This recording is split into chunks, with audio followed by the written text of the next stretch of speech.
Исәнмесез? Эфирдә яңалыклар вакыты, студияда Лина Хәсәншина. Күршебез Бөгелмәдә Татарстанда иң ире булган элеватор төзелеше башланды. Ознакайда чәчүләрнең торышына бәя бирәләр. Бүген калабызда грек-рим көрәше буенча бөтен Россия ярышлары башланды. Ознакай районы хуҗалыкларында басуларның торышы тикшерелде. Комиссия эшендә район советы аппараты җитәкчесе Айдар Хәлиуллин, авыл хуҗалыгы идарәсе җитәкчесе Рамил Исламов, белгечләр катнашты. Басу кырлардагы вазгыять хакында Илмира Шәрифуллина сюжетында. Җирдә дым булмау, яңгыр яумау авыл хезмәткәрләрен борчыган төп мәсьәлә. Аның өстенә суыклары да булды. Бер төптән 3 продуктивны истебез. Менә берәү, икәү, өчәү. Менә икесен атмаса, яңгырса.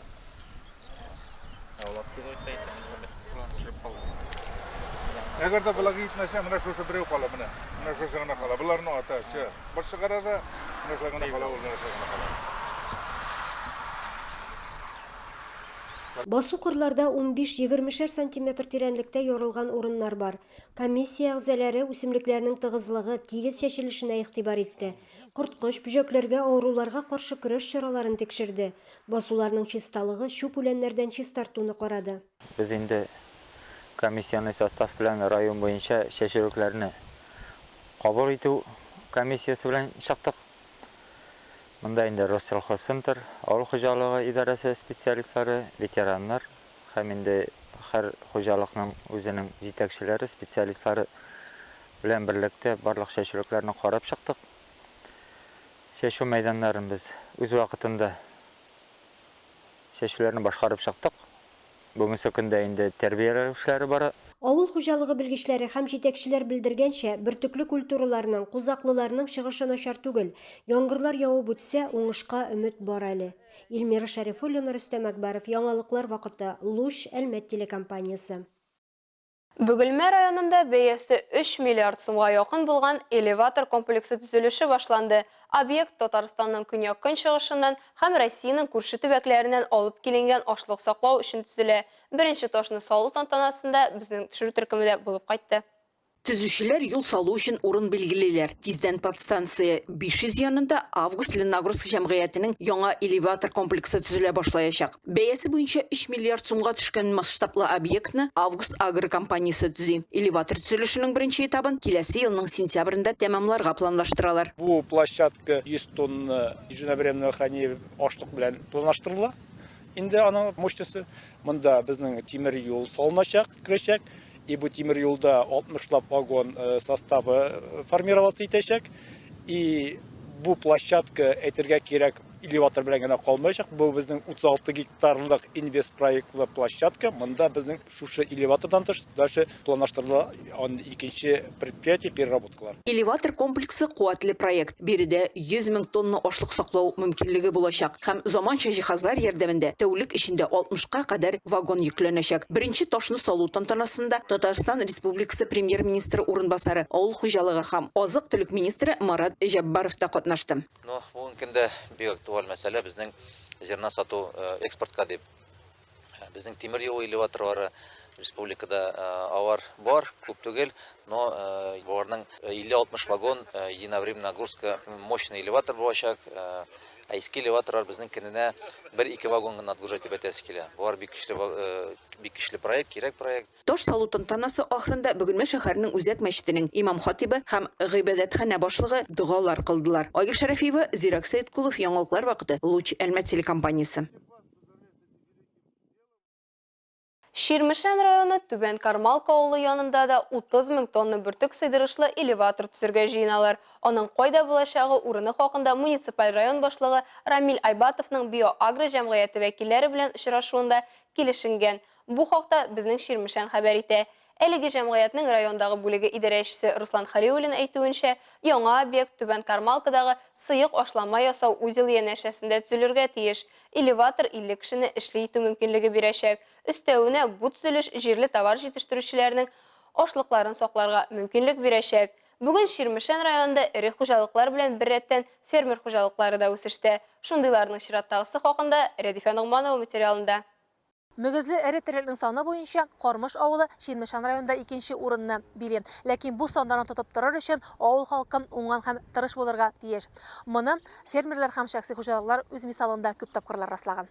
Илгизәр Исрафилулы Фәтхетдинов ауылда туып-үсеп, биредә үк төпләнеп калган Кормыш егете. 4 ел Түбән Кама колледжында укуын тәмамлагач, үзен төрле өлкәдә сынап карый. Йөк машинасы белән хезмәт күрсәтә. Тик барыбер гадәтләнгән авыл тормышына кайта.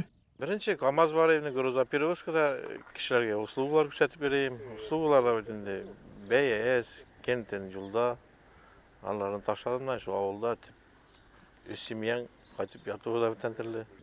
Беренче эш итеп үз авылы территориясендә 200 гектар җир ала. Әзләп итлеккә дип басым йөртә башлый. Дәүләт программалары барлыкка килгәч, аларда катнашып үсеп китә. Тора-бара биләмәләре дә киңәйеп, бүген 900 гектар тәшкил итә фермерның. Ел әйләнәсендә 5 кеше эшли. Язгы-көзге эш сезонында хезмәт көчен арттыра. Шулай итеп, тулы бер авыл командасы белән мәйданнарында малларына печән, арпа, будай, солы үстерәләр. Быел дәүләт программаларына кызыгып 10 гектар пәрәңге утыртып карарга булганнар.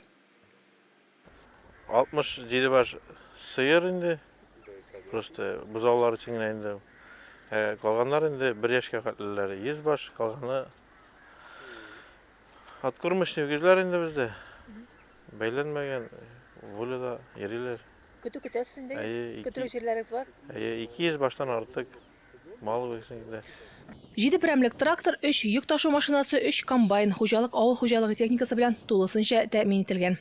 Проблемасы юк инде, бәядә просто безне зирәк задержать итә. Бәяне әзгенә төшсәң китән, белү товарда, но хозяйствоны тотып булмый бәядән җибәрер. Содержать булмый рабочыларны.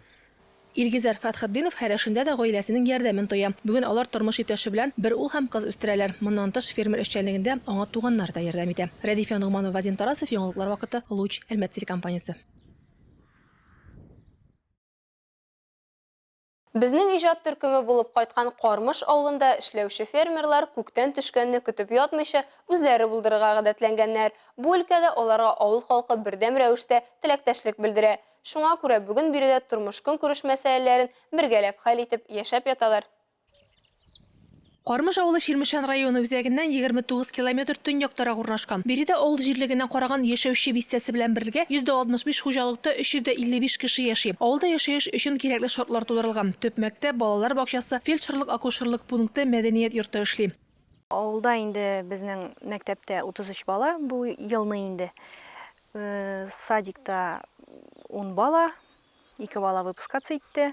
Мәктәпкә бара инде. Шулай ук авылда клуб бар, ул капитальный ремонт узды инде, ФАП бар, кибет эшләп килә инде, мәктәп, садик барсы да бар инде. Булдырылган шартлар башлыча республика программалары бәрабәренә мөмкин булган ди авыл башлыгы Рәмилә Газина. Моннан тыш ил күләмендә эшли торган үзара салым программасы да ярыйсы ук файда китергән авыл халкына. Үз салым акчасына инде бик күп эш эшләнелә.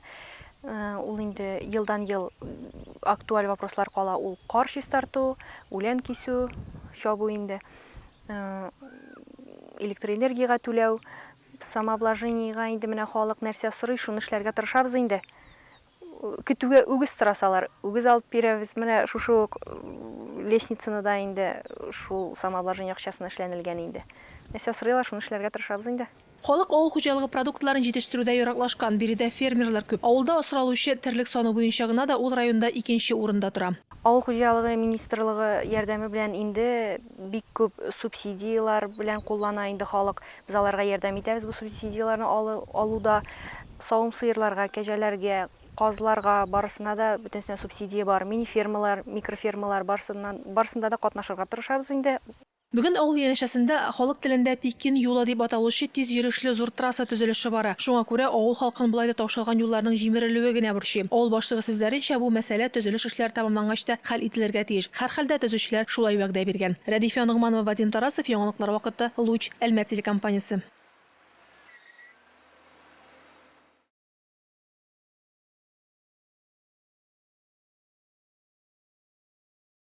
Бу атнада әлмәтлеләр һәм илебез халкын 3 көнлек ял көтә. Бу 12 июнь Россия көне белән бәйле. Ул дүшәмбегә туры килә. Баштагы икесе көтеп алган сабан туйлары белән тарихка кереп калачак. Бу теманы район башлыгы үзенең ВКонтакте шелтәрендәге уздырган традицион туры эфирында да кузгатты. Туры эфир башында ук район башлыгы Тимур Нагуманов әлмәтләрнең юллар төзелешенә кагылышлы шикаятьләренә аңлатма бирде. Шулай ук ул экология һәм табигатьне саклау юнәлеше белгечләрен һөнәри бәйрәмнәре белән дә тәбрикләде. Калабызда узган башка темаларны яктыртып, район башлыгы Кванториум балалар технопаркында узган хисап җыелышына тукталды. Узган уку елында биредә 6 яшьтән 18 яшькә кадәрге 1020 укучы өстәмә белем алган. Узган кышта пионерлар йорты бинасының икенче чираты ачылган иде. Шул сәбәпле учреждениедә акваквантум, аэроквантум һәм шип-квантум кебек 3 яңа юнәлеш барлыкка килгән. Спасибо хочется огромное сказать Шафагату Фахразовичу Тахаудинову. Благодаря его спонсорской поддержке, инициативе, постоянному вниманию, сегодня более 1000 детей у нас посещает Дом пионеров Кванториум, и задача увеличить это количество в следующем учебном году еще плюс 300. Тимур Нагуманов шулай ук әлмәтләрне 9 июньдә булачак логинг узыш, ә 11-12 июньдә узачак триатлон ярышларына чакырды. Туры эфирның беренче кунагы 2012 елда Лондонда узган җәйге Олимпия уеннарының көмеш призеры Рөстәм Тотров. Ул 24 яшькә кадәрле грек-рим көрәше буенча Россия җыелма командасының өлкән тренеры. Башлык аның белән калабызда бүген башланып 2 көн дәвам итәчәк грек-рим көрәше буенча Россия беренчелеге уңайнан аралашты. Эфиргә кушылган икенче кунак район башкарма комитеты җитәкчесенең социаль мәсьәләләр буенча урынбасары Светлана Лаптева. Ул быелгы Сабантуй бәйрәме хакында сөйләде. Сабантуйлар авыл җирлекләрендә 10 июньдә, шәһәр мәйданында 11 июньдә узачак. Онда катнашучыларның кызыклы бәйгеләр һәм кабатланмас тамаша көтә, дип вәгъдә бирде Светлана Лаптева. Әлмәттә 24 яшькәчә спортчылар арасында грек-рим көрәше буенча Россия беренчелеге башланды. Ярышлар илебезнең 49 регионнан 400 спортчыны җыйды. Бер вакытта 3 күләмдә баручы көрәшләрне без дә күзәттек.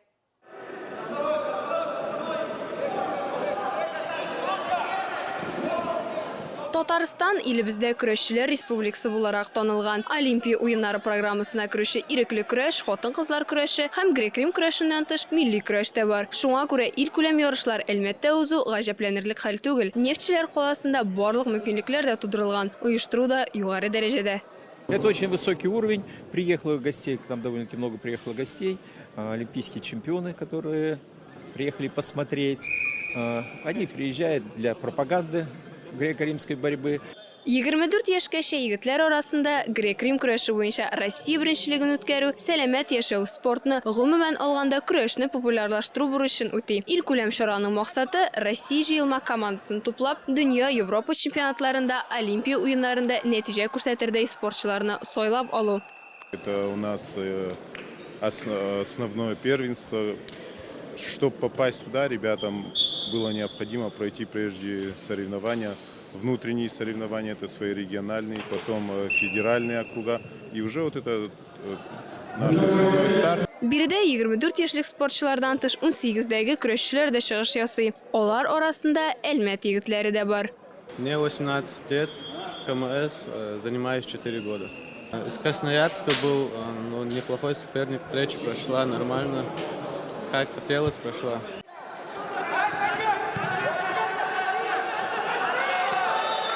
Думал, будет проще.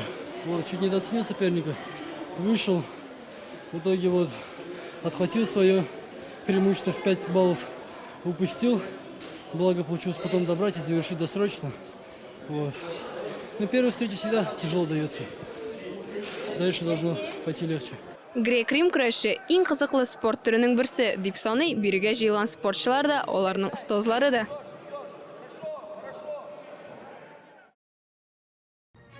Әлегә шулар, мин Лина Хәсән, монтаж операторы Динара Ганудинова сезнең белән сау булашабыз. Исән-имин булыгыз.